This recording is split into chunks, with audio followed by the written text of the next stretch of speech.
Whatalofo le tātua tunu le whae unga nei vai yaso e leisi wha o poponga tana mai Sāmoa usi mai eilo whafonga. O a whamaunia mai e le whionga le te tai o le atunu o le whionga le laulu le mani e tōpala ta e Valforsen Schmidt o le ua mai o na pāsi e le kāpeneta le se fudma le valu tese ma le 5 miliona Tala o le isi fisosoani wha o popo lea pe foi o na whia le te luto sanga o mawai e fisosoani atuai moa onga te tasi po le One Government Grant le masani o le whamni e nei a onga e ka le sia o a onga tu maoti fa pe nafa i a onga le malo ai tai moa ilmutanga luenga o a onga maanga nuu ai fa pe nafa i mafono wha vai te tono i tu malo e iei lava onga le a wha matu sao iei se leni e le ui atu le fono wha vai le na sau no le whionga le pāre mia o na iei lava mafua anga tā ua i le nātura fo i whaanga yoi e lato au o nanga o le whanau no te ingo le malo e na i mawhai o na whaamnia i na whanau e anga i a onga a waso lato lumana i manuia e iei komito a onga i le telo a onga o whaalau i lo manino le lau le male atoa o le ai lalo o man whaamal malunga fono whaavai lato nei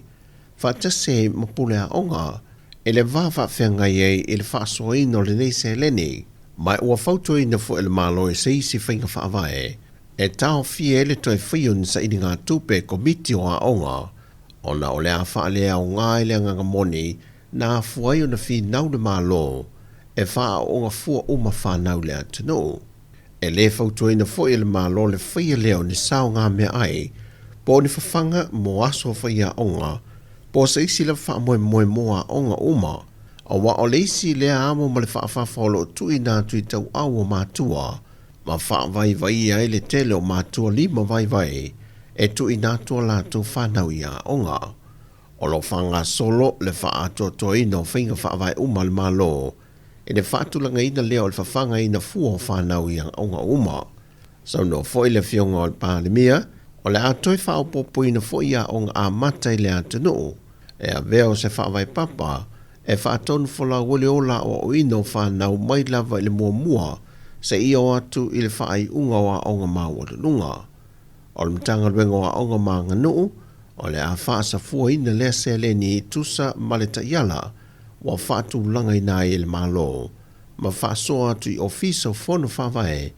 mo le wawhenga iei ma onga te itasi e te tonu oi tu malo SSA le atunu. A o lo mai le whinga palo tala i tite le tu malo vai singano numero lua, na whaulu le tangi a le whionga i a motua poa a seve heni a whireti papalii. E whaasanga i le ua whaulu le suafa i la te toi tau wā, le whionga wālasi lua pitu whanua tā fitu sele.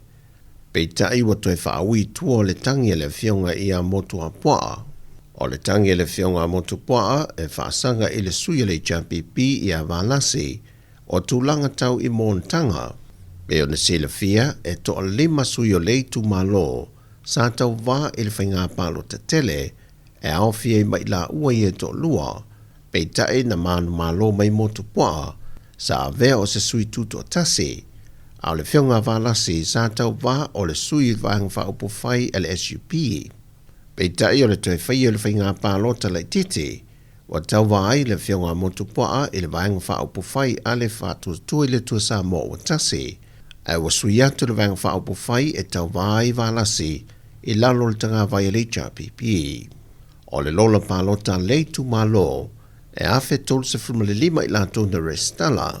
e awhio anga e tolu e au fia i whangasā papa sa taua ma sa taua. E whas fruma le tolu tau sanga o le matua se li Sāmoa e na te umia se tusi whalau New Zealand a e lalampapa au i au se tālia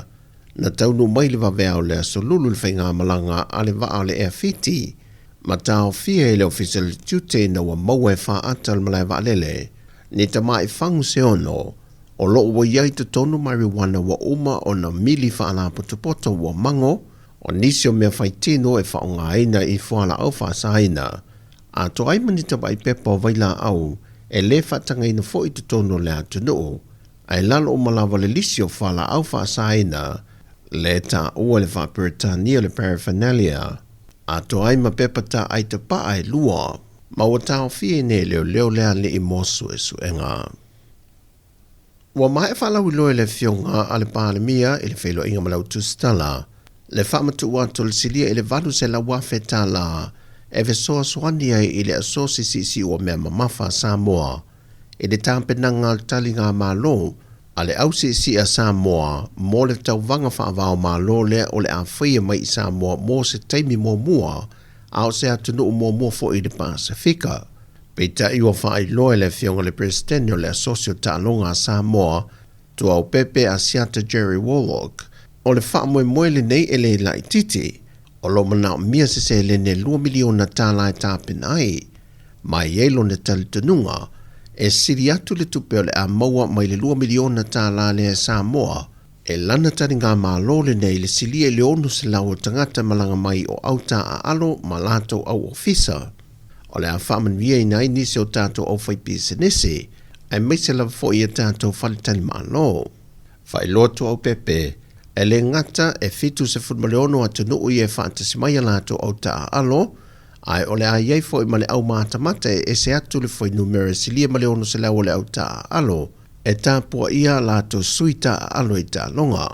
O le polkalame o le aso lua se futmale 5 te tala alo iai, ai amtaina tau vanga, i le aso lua se fulma le fitu. O tala fauia,